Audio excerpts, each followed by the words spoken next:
Journaling has changed my life and it can change yours as well. Have you ever wondered how something as simple as writing your thoughts down can transform your life? You're in the right place, whether you're a total beginner and new to journaling or if you're just browsing to get some inspiration. I have 7 amazing exercises that I want to share with you that are not only going to make you think, but also inspire, motivate you, and help you grow. And that all in just a couple of minutes. Let's go. I'm going to leave some timestamps below. In case you are already familiar with some of the exercises, you can just skip around and see what fits best for you. If you are creative, you might enjoy something like this. This is by the company Smash. I love them so much. I used to do that when I had a little bit more time, and it's kind of like a bullet journal. What I did is reflecting on the activities I did day to day. I used to have a Polaroid camera with me at all times, and that's how I captured a lot of the day-to-day things, even though sometimes we think it's not like a big deal.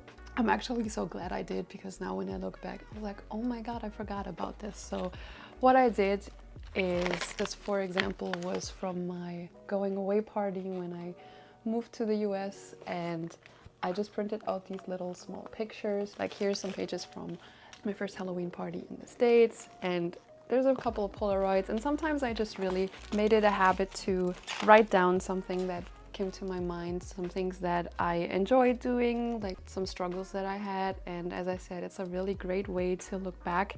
And if you don't like to write journal entries after journal entries, that might be a good thing to do. I know so many of you are so talented with drawing. You can really let your creativity speak through the pages. This is quite time consuming for me, so I'm not doing this at the moment, but I'm grateful for my past self to have this creative spark and continued to keep the memories.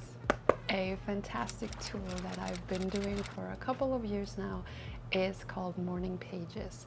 If you're familiar with the book The Artist's Way by Julia Cameron, you might know about this. It's basically letting yourself write ideally 3 pages of conscious stream of thoughts. What that means is you're just sitting down in the morning and let yourself write.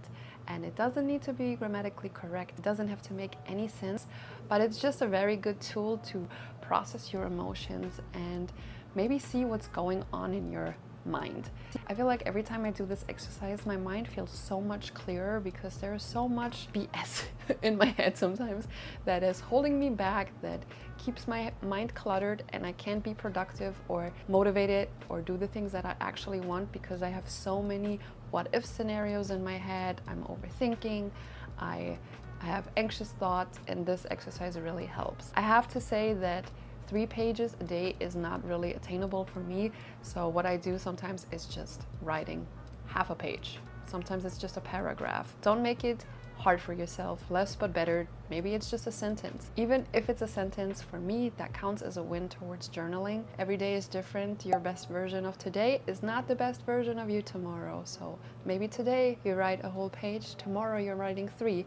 Both are equally amazing. If you beat yourself up for not being your best self, for making mistakes, for failing, ask yourself the question, what was the best mistake I made today? That allows you to really flip the negative into a positive. What mistakes did you make that you learned from, that you can take action and apply to a new situation and make it better? Every year I have a vision board workshop that I hold, and an exercise I come back to every year is the Wheel of Life. The Wheel of Life is basically a circle with different areas of your life where you can rate your progress, your happiness, from 1 out of 10. So there's finances, there is health, mental health, adventure, mindset, all of these things. That gives you a really good overview of what is working currently in your life and what isn't. From a scale from 1 to 10, you're making a cross on how happy you are in that area of your life. So a 1 would be not so good, and a 10 out of 10 would be super great. The ideal best scenario would be if you have a circle within a circle. That means everything is even, and obviously the closer it is to the 10 out of 10, the better. So if you have a figure where there's like kind of hiccups in between, That would show you that there are certain areas that need a little bit more work, and it gives you a lot of clarity to see which areas don't work and where you can take action of changing that. I usually check in 6 months later and look at the old wheel of life, and then I'll do the exercise again. And it's really interesting to see, to reflect on what has changed, what are some things that improved, what are things that kind of fell off a little bit. And it's even more interesting if you do this exercise for a couple of years, because you can really see how crazy some of the improvements are. Writing a letter to your future self. Imagine you're 90 years old, you're wise, you have lived the life to the fullest. If you need advice, if you feel stuck, write to your future self and answer as your future self. What kind of advice would your future self give you? Would they tell you that it's worth stressing out so much over this and that thing? What would they tell you? It's really helpful if you're in a stressful situation, if you're really indecisive of what you're wanting to do, if you have big life decisions. What would your future self answer? It's such a good tool, because sometimes when we listen, we have the answers within. Because writing a letter to your future self might be a lot of work, might require you to do a lot of writing.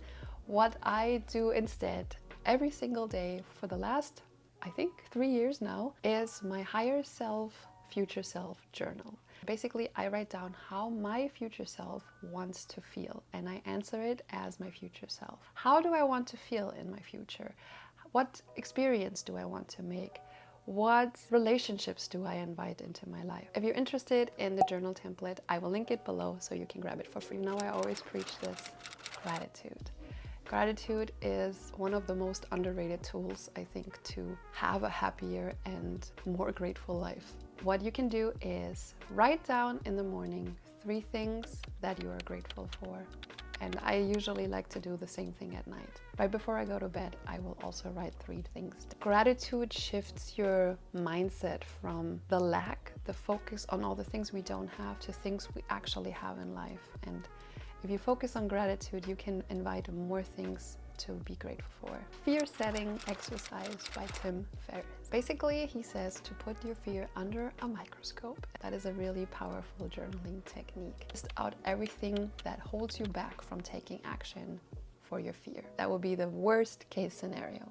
In the next step, you're going to write down things that prevent the worst case from happening. What could you do to maybe just prevent the likelihood a little bit? Then you ask the questions: what would I do if the worst case scenario would become reality? What would your action steps be? And then you're flipping the script and thinking about the things: what could happen if you do take action? What if the worst case scenario is not true? Write down all the benefits that could happen from taking action. It doesn't need to be the huge success, but maybe it's just a partial success. Or it could be a positive attempt that makes you feel better about it. And then in the last step, you're going to write down what would happen if you don't take any action at all.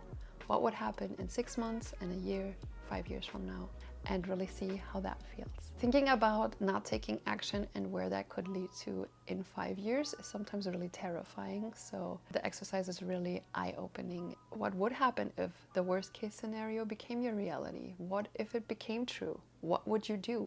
Then you have an actual action plan, and it's not so scary anymore. A journal I've been using for my higher self journal and journaling prompts, because it actually comes with a bunch of journal prompts as well, is this Notes to Mindfulness by Chelsea, and I will link it below.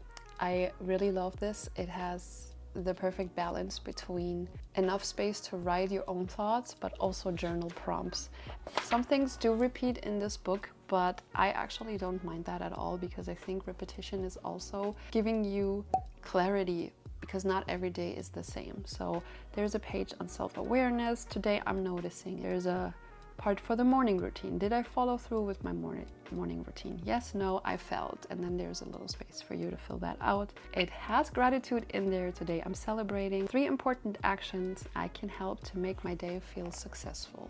I love this so much. If you watched my other video on my to-do or done list that I do, I always focus on the 3 priorities on my to-do list because it gets so overwhelming otherwise. And then it gives you a blank page next to it where you can either do the morning pages or write down whatever comes to mind. And what I also love about this is that it has beautiful quotes and there's some extra journaling prompts. The prompt that I'm going to read you is, where in your life can you forgive yourself or speak to yourself more compassionately? Who in your life can you extend more compassion to? Is there anywhere in your life where you would like to own up to mistakes and rectify them? I really like journal prompts. There are so many good prompts in this book. I love these so much. So if you need inspiration, this book has all of it, plus a lot of beautiful quotes that I come back to on the regular. Highly recommend. And I think a common misconception is when it comes to journaling, it needs to be the fanciest, most expensive, beautiful journal, and while that can be helpful to keep you motivated, it's not necessary. You can grab a piece of paper, you can even do it digitally. There are certain apps that you can use. It doesn't have to be fancy. It's just a way for you to get clear in your thoughts and move into the right direction. A journal that my husband gave me is this. Crap, I'll forget unless I write it down. And it's basically just blank pages, and I use that also for my higher self journal. Consistency is going to give you the big results with journaling. And what it really comes down to is making it a habit. If you're looking for ways to keep you motivated to be more consistent, I think you should watch this next, and I'll see you soon.